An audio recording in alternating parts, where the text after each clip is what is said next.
female's experience in life and a male's experience in life is totally different. They almost live in two different worlds. And it has a lot to do with genetics. When a female is born, they're programmed genetically to play house, to know about relationships when they're a young child. They say, I want to feed the baby, you're the mommy, I'm the daddy, we got to feed the baby. They know about relationships, and they're already family oriented, even as a young child, and even if nobody teaches them to do this. Where a male is like energetic, running around, interested in baseball or football or basketball or different sports, and he doesn't think about relationships at all until he gets a little older and he becomes sexual. And when he becomes sexual, that's his really introduction into the different relationships, the different genders, after he becomes sexual. But with a female, she right away, right from the get-go, is thinking about home and family and relationships and babies and wanting to play house, and this is inborn in them.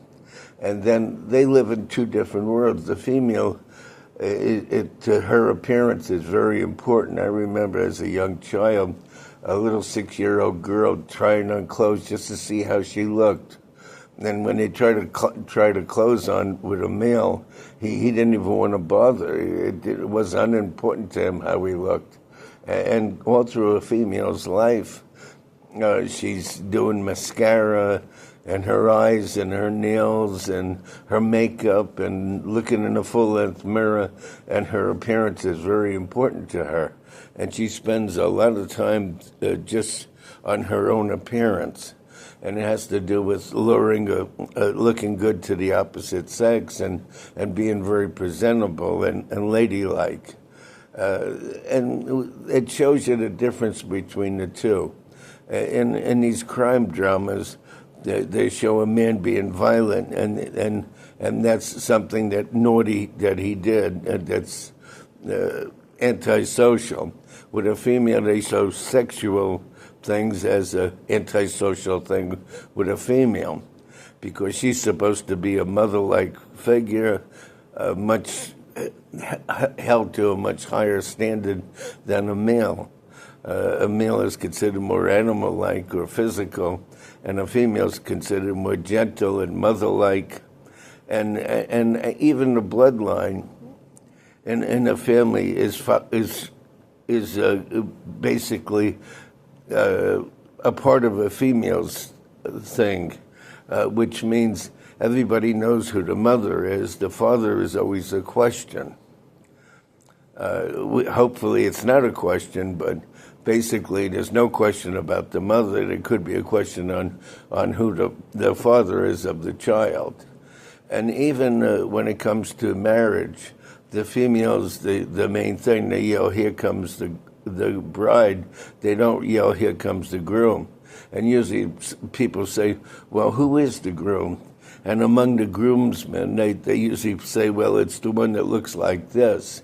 So he's almost anonymous in a wedding, in a sense. I mean, she's marrying a man, but he's not that important in this situation. The idea is she's commencing her life and starting her family.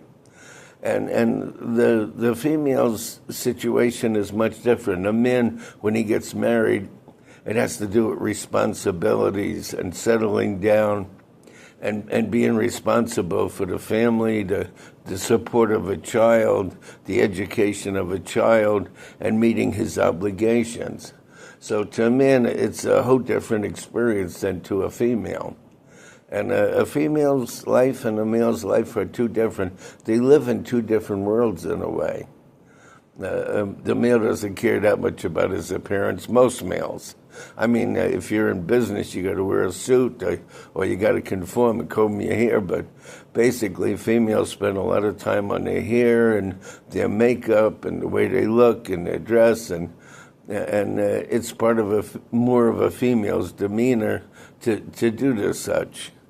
And it's interesting. I don't know if people really realize that they have two different life experiences. And like I said, nobody yells, "Here comes the groom."